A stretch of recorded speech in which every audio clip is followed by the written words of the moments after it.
What's up guys, Mana from Ikaika Integrated Recovery and Performance here.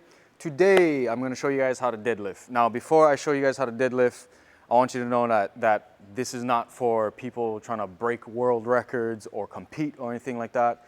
Just general deadlift form for people who are unsure if they're doing a deadlift properly. I see people do this exercise wrong like all the time, and it seems like a simple concept. All you're doing is picking something up and lifting it up and going back down. But I see people do it wrong all the time. It's a little bit more complex than that. So I tell people all the time, as soon as you touch that bar, the exercise starts.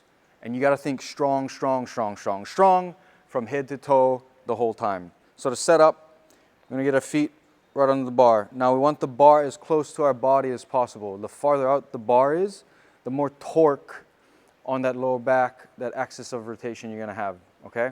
So the closer the bar is to your axis of rotation, which is supposed to be at the hips, the less torque, the less pressure in your lower back. So everyone's afraid of hurting their lower back when doing deadlifts, but if you do it properly, it should be one of the best exercises for your lower back, actually. So feet right underneath the bar. As soon as I touch this bar, the exercise begins.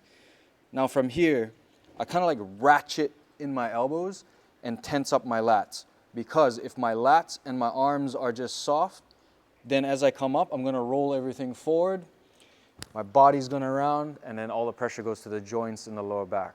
So the pressure is gonna go from the active structures, active meaning the muscles, which you can actively contract, to the passive structures, which is the joints, ligaments, and tendons, which we don't want, right? That's how we get injured. So everything's engaged here. Lats on, okay? Most of my weight is through my heels. I'm holding tension in my glutes and hamstrings. Like just holding this position, you should feel your hamstrings on fire already. Minimal tension in the quads and the knees. We're not trying to get that, okay? We're trying to get the posterior chain. This exercise is for the whole posterior chain, from calves, hamstrings, glutes, low back, mainly hamstrings and glutes, all right? So from here, I'm taking the slack out of the bar. Now the common mistake I see people make here is they'll be tight and then they'll relax and then pull. As soon as you relax, everything again is going from the active structures, the muscles, right into the joints, and you just wasted the whole exercise. All right? So holding tension, I'm thinking of driving through the ground through my heels. I'm thinking about leg pressing the ground away from me. I'm driving up. As I come up about knee height, I squeeze my glutes and bring my hips forward, okay? At that point, at around knee height or just below knee height, I'm also, as my hips are coming forward, I'm pulling my shoulders back to a big chest. So that helps make the movement more efficient.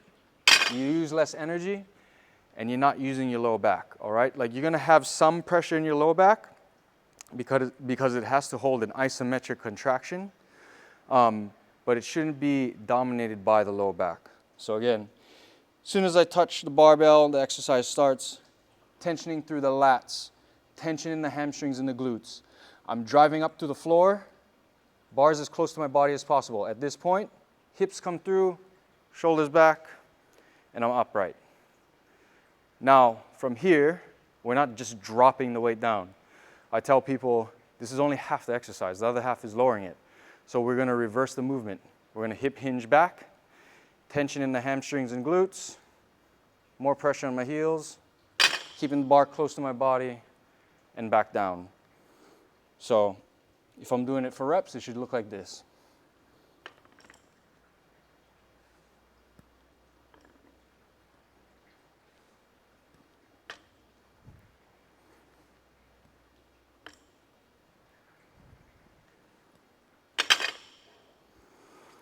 Also, try to keep a neutral spine. So a lot of people will look up that way, but I think if you cue looking up, then you'll force your whole spine to go into extension. So try to keep a neutral spine. I try to keep my eye line towards something on the floor.